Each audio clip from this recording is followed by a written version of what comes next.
Have you ever wondered, where do the super rich live in Singapore?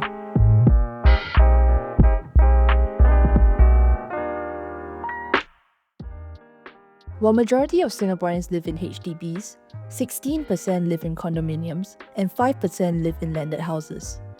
Within this 5% of landed homes, only 3.8% belong to the highly coveted creme de la creme of luxury housing in Singapore, Good Class Bungalows.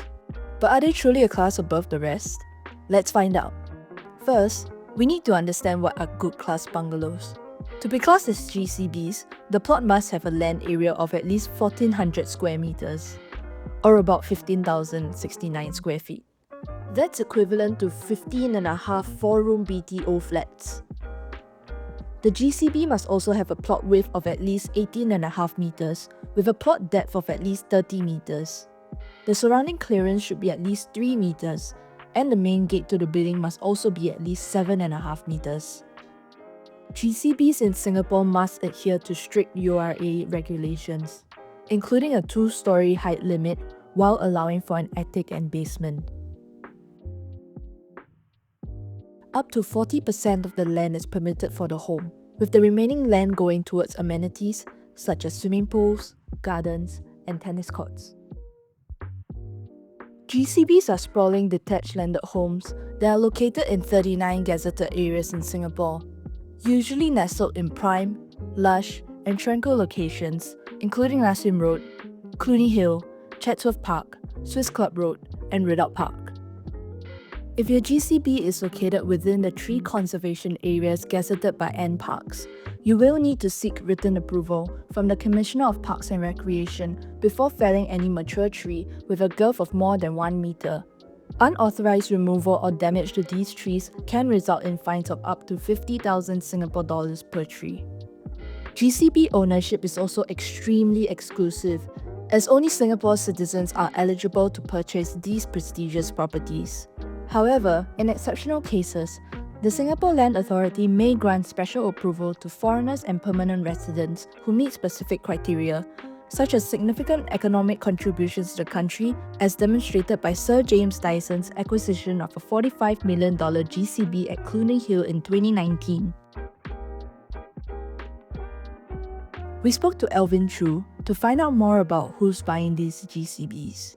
The buyers and the sellers in this sector, they are very different from the usual purchasers that you see on the market. Most of them are MNC heads, CEO. You also would see the new younger generation wealth from tech, crypto enthusiasts, crypto investors. You will see this kind of younger generation coming up. The everyday condo purchasers, even HDB purchasers, these are buyers who have a need basis. For GCB purchasers, theirs is more for wealth preservation. It could be for investment.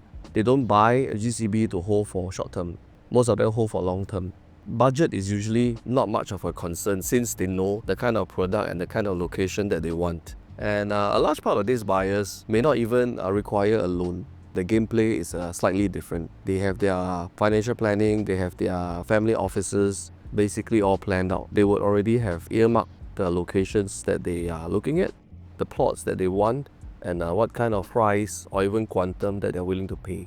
It doesn't matter what the market is at that time, because this is for wealth preservation. They could spend months or even years searching for the right plot. When the right one comes along at the right price, it doesn't have to be the lowest price, they will actually pull the trigger. The last few years has been almost unprecedented in the GCB sector in Singapore.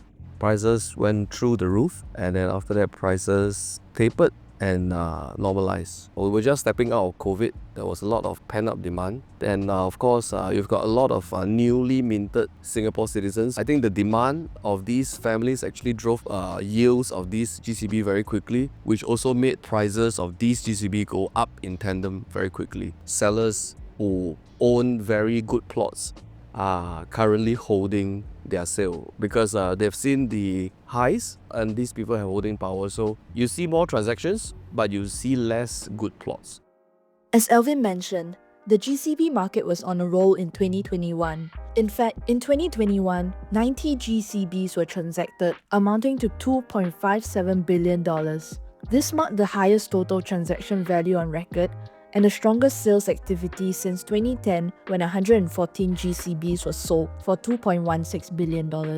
What sets the 2021 peak apart is a significant increase in average transaction value, which climbed to approximately $28.6 million per GCB, a remarkable 51% increase from the $18.9 million per GCB recorded in 2010. This growth signifies a clear shift in the GCB market towards higher value transactions, reflecting the increasing demand for ultra-prime properties and the growing purchasing power of high net worth individuals. It also underscores the GCB market's resilience, attracting affluent buyers who are willing to pay premium prices, even amid global economic uncertainties. This trend indicates that GCBs remain a highly sought-after investment, valued not just for their exclusivity, but also their potential as stable, long-term assets.